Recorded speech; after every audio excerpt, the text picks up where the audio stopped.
give. No, we give because we already have. We give because we already have. Now, after kumudhogodhania hivyo, let us go back to John 5. Let us go back to John 5:46. I want to finish there. See ibada muziwe. I'm still very far. We are still in Nigeria. I've not reprogrammed my mind. Nigeria saa hii ni saa 5, si ndio? Yeah.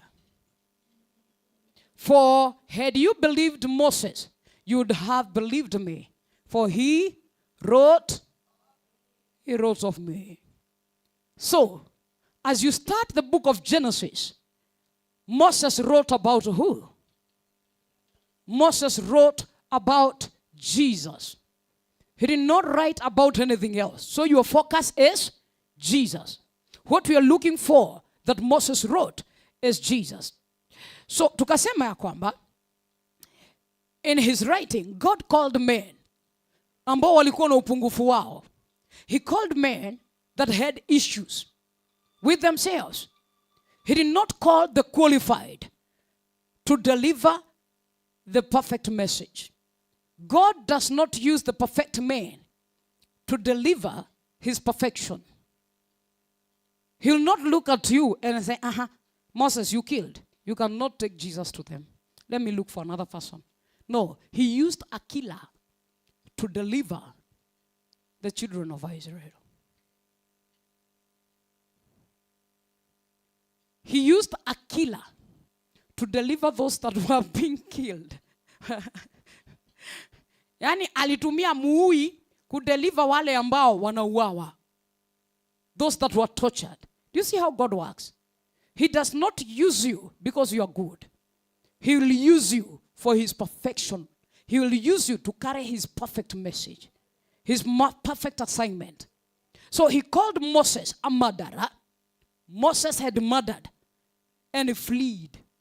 And he called Moses so that Moses, even the way he is, he can carry the perfection of God towards this man.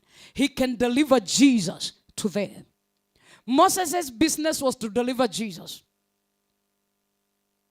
It's not to get the children of Israel out of Egypt.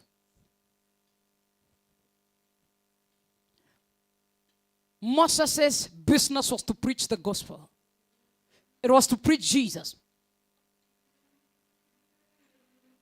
Biblia imeandikwa na hali ya art ya juu sana.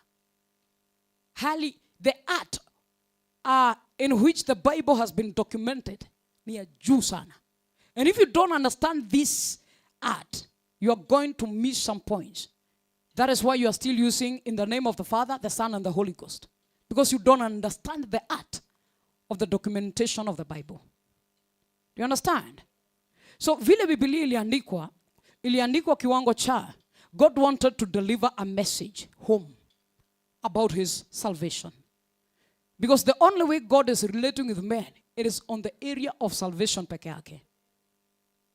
Peke yake. That is why we say, as you are, so we are. As you are, so we are. In the line of salvation, redemption. Not in the line of creation, he is God. Not in the line of sovereignty, he is God. But we cannot be gods. We cannot be gods.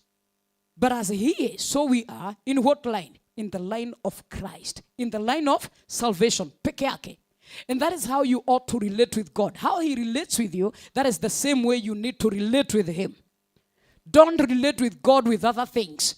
Usiende kwa magari useme nimeona gari, nimeona Mungu, nimeona shamba, nimeona Mungu, hakika nimeona Mungu. Umemuonea wapi? God does not relate with men using material things. Why should you use the same material things to relate with God? We don't define God from cars. We don't define God from our innovations. We define God from himself, from his own way that he gave to us. So if he gave Jesus, that is the same way you're going to define him. You define God through Christ, whom he gave to us. Wacha kutafuta situations. Hakika Bwana ni mwema, Bwana asifiwe. Kaya waso mtugeme ni kwaja ni adhua. Bwana asifiwe. Kanisa musemi Bwana asifiwe. Niko hapa kusema wema wa Bwana. Nilikuwa mgonjwa, Bwana asifiwe. Na wakati watimo. Wakati niliyako kwa hizo mashini, nikajua ya kwamba mshugaji alipokuja tukaomba pamoja. Na sasa ni mimi hapa, nashukuru Bwana ati nimetoka kwa ICU. Hata ajui ni ICU. Hakika nimemwona Bwana.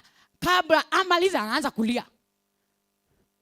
Don't look at God through your situations. That is not God. It is an imagination.